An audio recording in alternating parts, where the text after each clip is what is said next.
Welcome to New Earth Ninja Tea Party with your favorite foul-mouthed fairy godmother, Shy. So today I have a special guest with me, and her name is Louise Croker, and she's a Reiki practitioner, a mother, a community worker, and just an all-around goddess. So it's a real privilege to have her on the show today. And before we get started, I'll let you guys know what we have in our funky little teapot right here behind you. We've got some awkward dance breaks, a little bit of self-hugging, some compliments in the form of cheesy pickup lines, and there are actually some questions in our teapot today. And I also always want to let people know that if you're interested in learning more about being a New Earth Ninja yourself, you can check us out at loveandtruthparty.org, and I can also leave that in the comment section so you guys can see it. Oh, and another reminder, all realms, parallel galaxies, and whatever other crazy people, universe crazy, god damn it, I want to start over now. That was so good up until that last point. Should I just keep going? That would be even funnier. Yeah, just keep going. This is what happens when you do it on your first cut, ladies and gentlemen. All realms, galaxies, and parallel universes are welcome. Okay, so I've got the magic teapot, and we're going to see what wants to emerge. Are you ready, Goddess Louise? I'm ready. Bring it on. Okay, first one is, we're starting with the self-hug. What a beautiful way to start. 30 seconds of hugging yourself, and anybody watching, you should totally do it too. Nobody will know. We'll keep your secret. Okay, I'm going to put a random song on and see what part of ourselves wants to be hugged today. Are you ready? Here it is.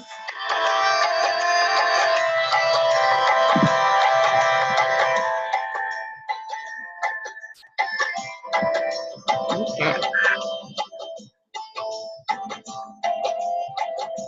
I love that we're getting all weird and hippie right from the start.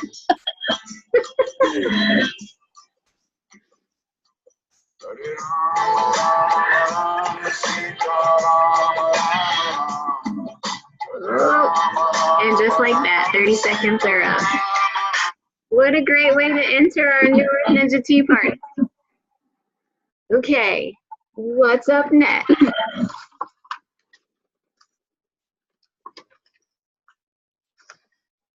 It is an affirmation. As a beautiful and whole being, it is my joy to give and receive great love, support, and encouragement. That's beautiful. All right, let's see what comes up next. Okay, now we got the question. All right, Miss Louise, are you ready? I'm ready. Bring it on. What are some of your favorite words of encouragement you have received from another person?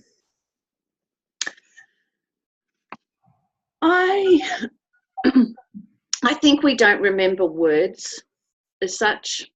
I think when we are in the presence of somebody that we walk away feeling good from and feeling good about ourselves, it's not so much about the words, it's about the feeling, it's about the presence that that person has had with us, and it's about the authenticity that we've experienced with that person. And any words that come out of that then have power, because they add to a feeling, a presence and a connection that's there right from throughout the relationship, the conversation, the context, whatever's going on. So it's about the feeling, it's about the connection, it's about the presence and the authenticity that actually gives weight to any words. A few words, you've got a great smile, or I like the way you did that, or any words that come out have to be backed with that presence and authenticity for it to be a genuine compliment that actually connects and resonates with you, and something that you can walk away with. Yeah. I think that's a beautiful way to put it. Yeah. Can you think of like a specific experience that you've had with someone that has given you that feeling? I think I've been blessed with having many experiences in that way. I can look around my life now and see the quality of the people that I'm calling into my life is just incredibly powerful. I mean, every time you call me a goddess, darling, it makes me glow inside. And that's because of the authenticity of that relationship and presence. And the more people that you have around you that bring that authenticity to the relationships that you have. So yeah, I mean, lots of little things.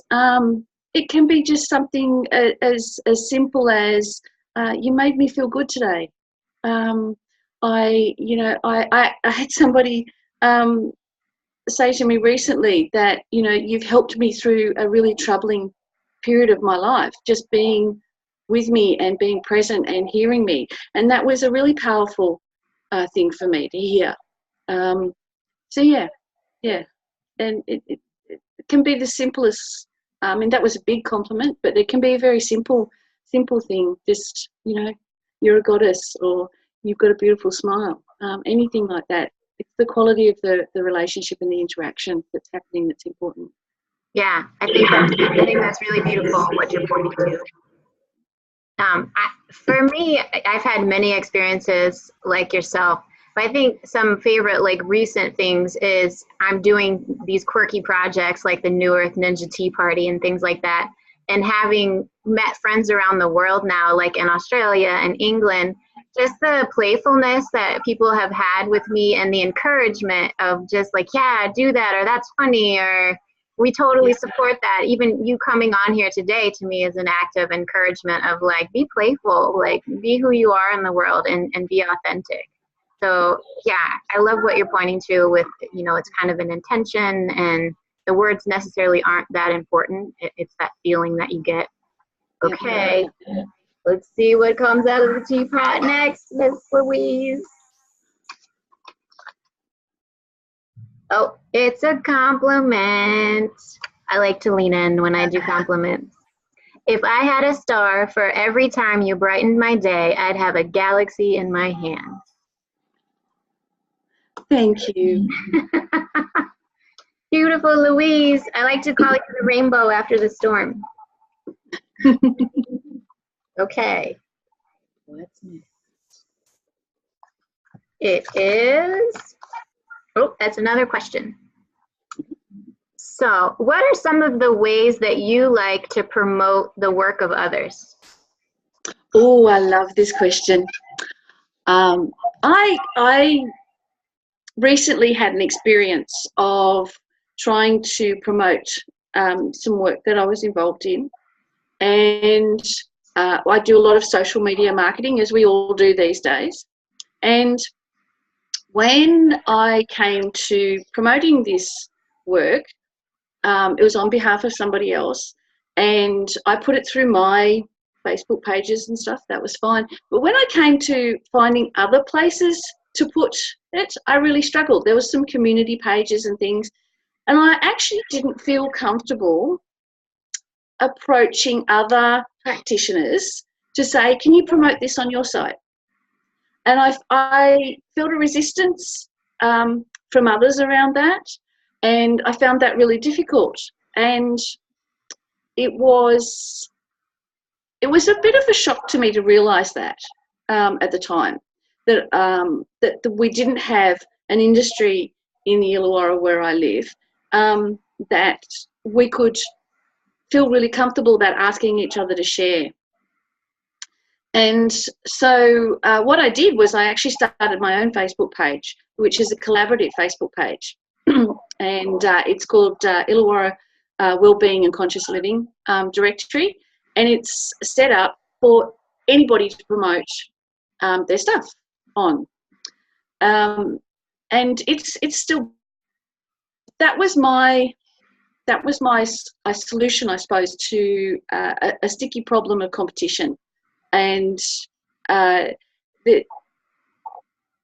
still struggling with it. I've got this page, and people are starting, and I just, every time something comes through my feed that relates to that industry, and that community, I just chuck it up there. And I've had lots of people thank me for it, and seem quite surprised. And that, coming from the community worker background that I have, I've really struggled with that. With that idea of competition. And I suppose that's a natural thing of business and practitioners, and even within the wellness and conscious living industry, we're still in business. But the power of connection and authenticity and collaboration, we know on a one-to-one basis. We know the power of that in our interpersonal relationships. So how much more powerful is that then at a community level?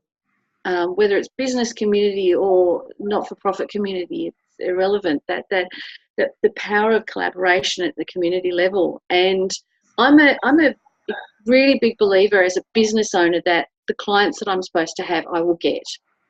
And who are meant for me are meant for me. And they may come to me and then move on to somebody else. They may go to somebody else and then move on to me. It's all part of the fluidity of the energy that moves through the industry and the community, and that's how it should be. And as a Reiki practitioner, I can really connect with that, because Reiki is about the movement of energy, or that healing side of Reiki practice. Is about movement of energy, and that's how we remain healthy in all aspects of our being, through the ease and flow of energy. And that works at a community level as well. I've seen it in reflection in my community work, and so I know it applies at that community level. And I think, yeah, so that's been a recent experience of moving from competition to collaboration, and trying to find a solution that opens the doors for people to just collaborate together and not be afraid to share and promote together, and be working and being seen as part of a community and industry together. I love that you started your own thing. I think that's beautiful, because, a lot of times we do see issues like that, and we kind of look around for someone else to have the solution or to solve it. And really, I do feel like that is a call for us to action when we have those feelings of something's not quite right here. How could I do this a little bit differently? Yeah, and I'm feeling the same kind of thing with this project that I'm starting. Like, I just feel like I've connected with so many beautiful people, and I want to create like a platform to introduce them to the world. So I love that I'm connecting with people, in Australia and England and, Spain. And I think that that's beautiful. And I love supporting each other. And I totally agree with you on that. Like, whatever clients are meant to be with you, that's who's meant to be with you. So in truth, there really is no competition. It's us creating these stories that make us miserable for no reason, because how things are going to unfold is how they're going to unfold. Absolutely. Yeah, Absolutely. I would love to share that page too after we end this call. If you could give me the Facebook page that you started, yeah, I would love to share that. Wonderful. Okay, shall we see what comes up next? Yeah. Let's do it. Okay. It's another question. This was like a really official interview. I thought it was just going to be all ridiculous dance moves and stuff. Well, hopefully we'll get some of those too. Okay. Tell me about a time you have collaborated and received better results together than you think that you could have accomplished on your own.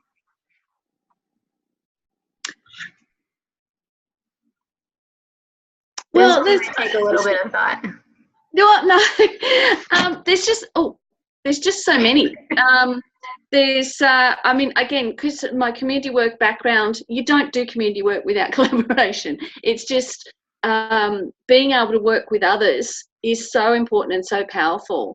And when you work in the community, that's what it's about. It's working with the community. It's not working on your own. you have to be able to work as a team. You have to work with a team with other practitioners. You have to work with as a team with the community of people that you're working with.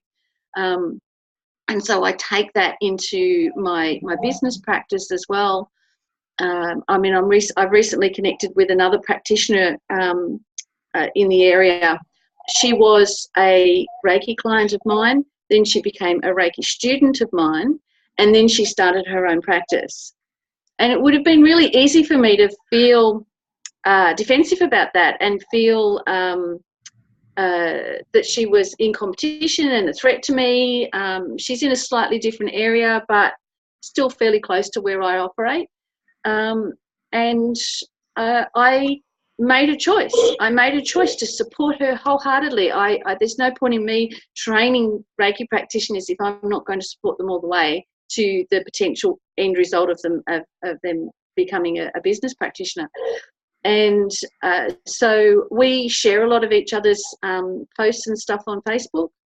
We are very supportive of each other, and we are looking at there's a Mind Body Spirit Expo coming up later in the year, so we're going to be purchasing a table together. So we share the costs of that table. It's not cheap, and we've got another practitioner that might be coming in with us. We share the costs. It's a day-long thing. We're all mothers. We share the cost of the time away from our family when we do that as well. So we get to market our business at the expo, but by collaborating, we share costs and time and support, and we're all really good at just promoting our own stuff, but promoting each other's stuff as well. And if we do that within, like I said before, that mentality, that coming with an open heart and that heart space of, we're going to do this together, and the clients that are supposed to be ours will be ours. And that's okay. Whatever unfolds from that is absolutely okay. I went to a recent Mind Body Spirit festival in the area, and all I did was walk around and grab people's business cards so I could put them on a mailing list and tell them about my Facebook page, the directory Facebook page. There's lots of opportunities to do that, and when we work together, when we connect together, we're able to be more seen.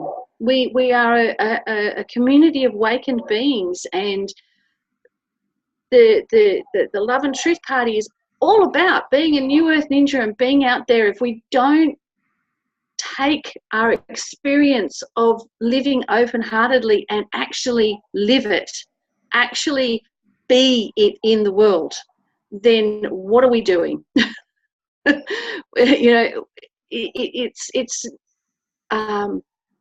We have to share that open heart. We can't just sit in our own little nests and just be open-hearted, and then we have to take that out into the world, take that open heart into the world, and that means in every interaction that we have, and that requires collaboration. Competition. I was thinking about competition and collaboration before we set up today, and the feminine and the masculine of that. There's nothing wrong with competition. It drives us to action. It drives us to putting our ideas into practice. But unless we bring that collaboration alongside of it, then we're out of whack. The yin and the yang isn't balanced. We have to bring collaboration alongside of that in order for us to be in balance and to be open-hearted in the world. Yeah, I think that's beautiful that you're pointing to balance. I think that's a place where a lot of people get stuck trying so hard to like prove themselves, or trying to, be something important, or and then I feel like it's missed opportunities when we don't collaborate with certain people.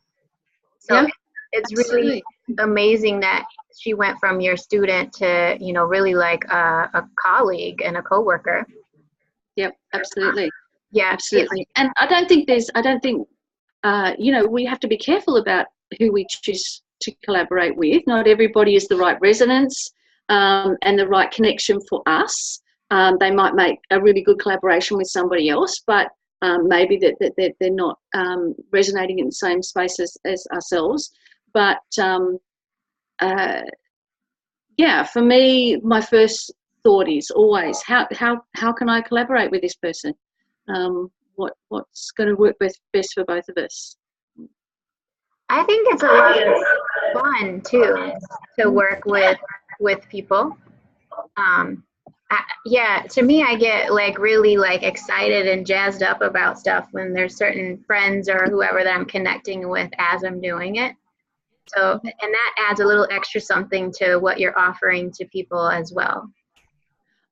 Absolutely. I mean, one of the beautiful things about collaboration is that others can offer us strengths or abilities that we don't have ourselves, or they can draw out things in us that maybe aren't so strong. Like, I love to play, but I'm not very good at allowing that side of me.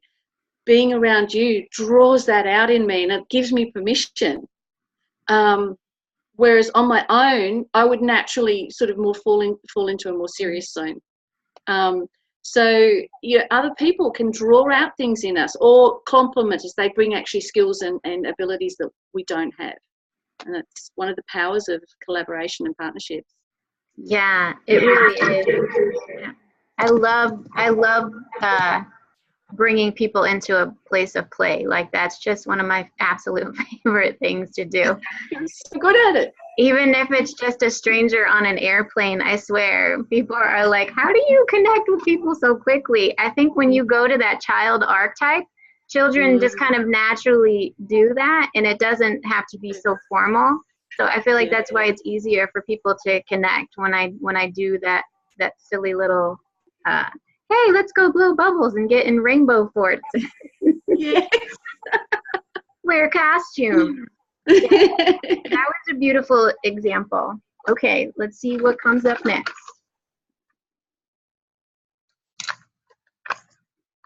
It is one of my cheesy compliments. Are you ready for this, Goddess? I'm ready. Are you a magician? Because abracadam.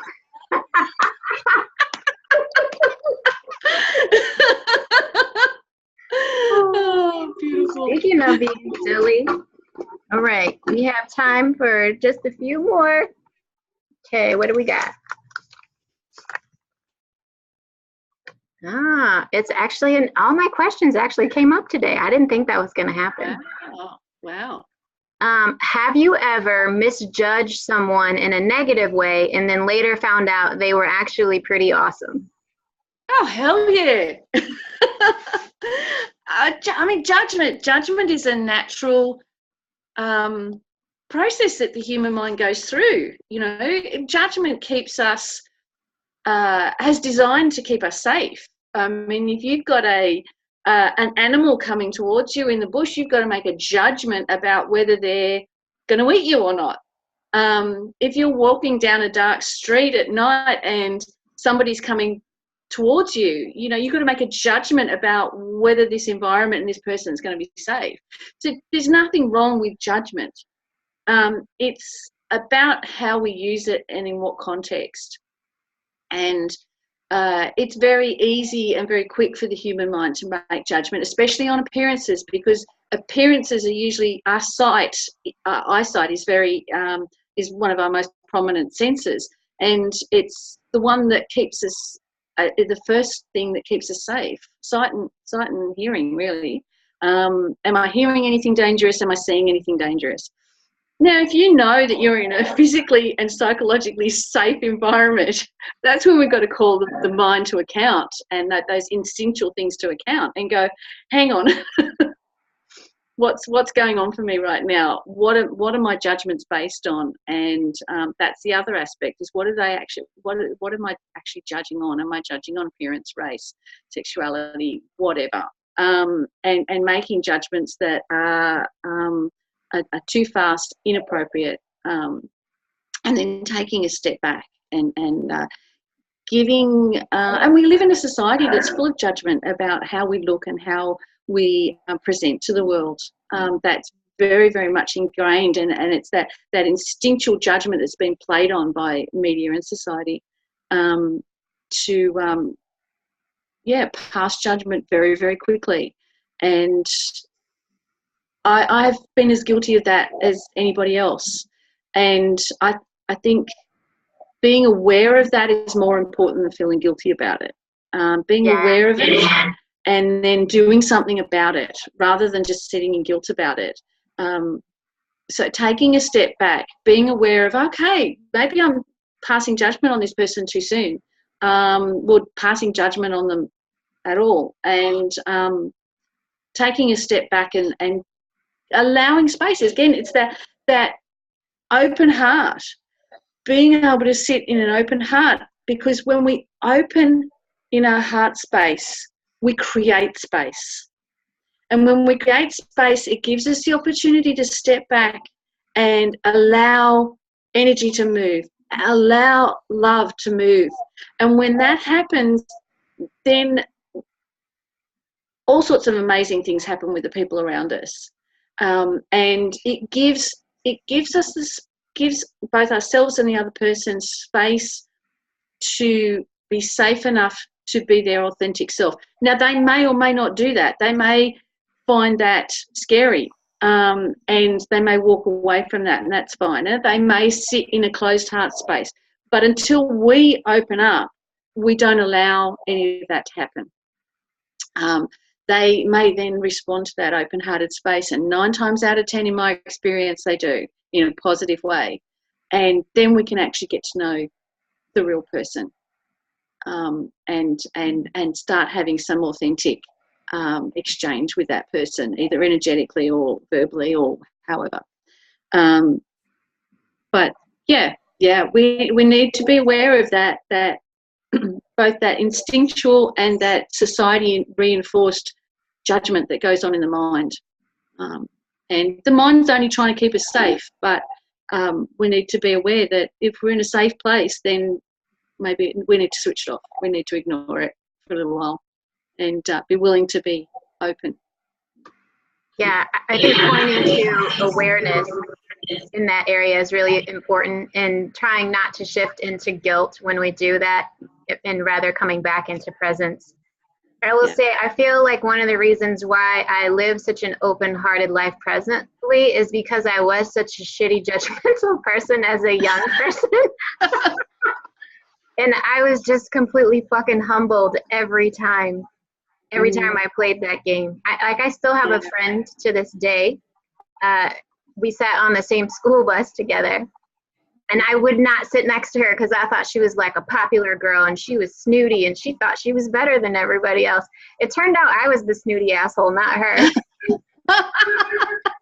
Once I finally started to talk to her, I was like, this is like the nicest person I've ever met in my life. Like, what a missed opportunity that would have been if I would have stayed in my storyline of she thinks she's better than me, or, it was all about my own insecurities.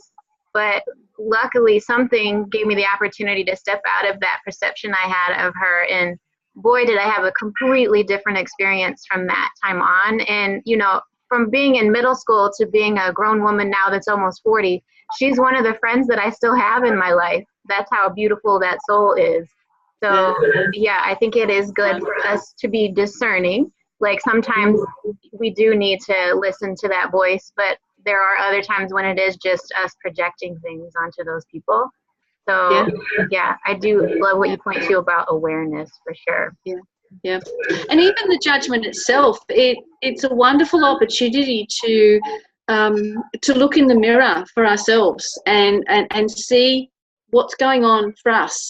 If I'm judging somebody for some reason, well, what does that then say about me that I need to work on? So judgment itself can actually be a wonderful thing if we use it for our own internal growth and well-being and healing. Yes. Yeah, that is so true. Okay, we have time for one more. What is the last thing that will emerge? Let's see. It is awkward dance break. Yay! I was hoping for this one. Okay, your wish has been Granted. Okay, let's find a, I'm going to put on a random song and see what comes up. Okay. It's Run DMC. Okay.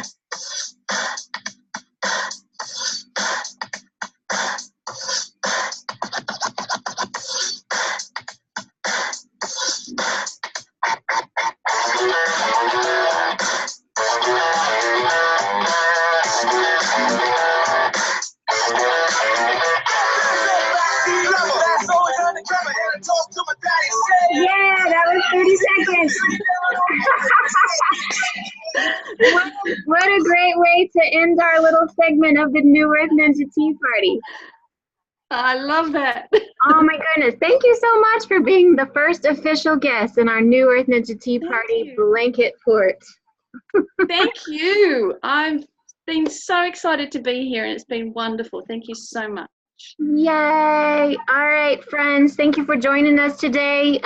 Once again, if you do want to learn more about Love and Truth Party, just go to loveandtruthparty.org and you can link up with some more New Earth ninjas like Shy and Louise all over the planet. Have a sparkly day, Pixie Sticks.